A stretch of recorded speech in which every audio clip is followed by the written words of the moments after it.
If you stand up against the liberal ruling class, you are going to be vilified. That is guaranteed. And you are going to be called a racist. Why? I don't know. You will. And a sexist, huh? Where does that come from? I don't know. That's just what they're going to call you.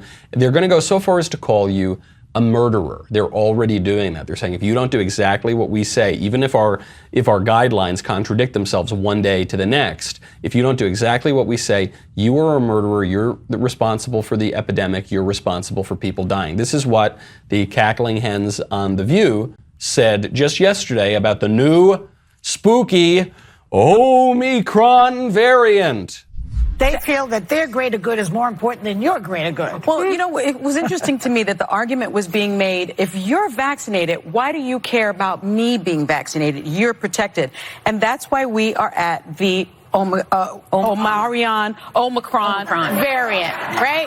That's why we are where we are, because it's mutating. It's becoming this crazy superbug inside of the people that aren't vaccinated. And now it's affecting us. I don't know why they were not understanding that. We've got like 80 million people that are not vaccinated. They understand. They don't want to. Yeah. Period. We all understand. So first of all, the CDC has already told us that the vaccine does not totally prevent you from contracting the virus or transmitting the virus. They told us this at the end of July. This is why the vaccinated are still required to wear masks, even in lots of different settings, even after they've received the vaccine. This is why people are receiving all of these boosters. And now we're being told in Israel they're contemplating requiring a fourth shot to be fully vaccinated, and there seems to be no end in sight. So spare me the sanctimony there. But furthermore, let's just take them at their word. The unvaccinated are causing, or they're leading the cause of the new variants, and they are petri dishes, and they're creating all these new variants of COVID. What we are told right now by the scientists, by all the geniuses, is that the new Omicron is less dangerous than the Delta variant, for instance, or the original variant, or some of the other flavors as well. When viruses mutate, they generally speaking become less dangerous. And these less dangerous strains can become the predominant strains. Isn't that a good thing? Don't we want it?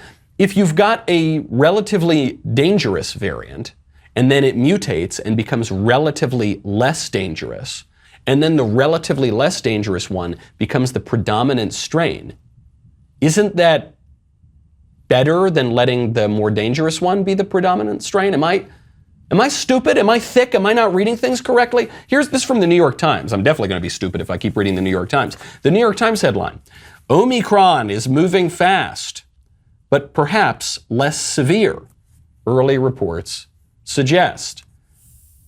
Researchers in South Africa, where the variant is spreading quickly, say it may cause less serious COVID cases than other forms of the virus, but it's unclear whether that will hold true. Maybe that'll change over time. That's right. As of now, as of recording, I don't think anyone has died from Omicron. So why is everybody freaking out? We should be happy that the virus is becoming less and less severe, as viruses do. That's just what happens. That's why we're not living through the Spanish flu 1918 every single year. We're living through endemic sort of seasonal flus that are not particularly severe. Hey, you. Hey, hold on. You don't go anywhere yet. It's nice to see you. I'm glad you came by this video and watched it. If you want to see more videos, you got to subscribe. You got to ring that bell. And even beyond ringing the bell here, which you should do, you got to go over to Apple Podcasts, Spotify, Stitcher, Google Play, wherever you get your audio podcasts. It takes 2 seconds. You pull out your phone, you type in The Michael Knowles Show, subscribe, maybe leave a 5-star review. I don't know. Subscribe. We'll see you next time.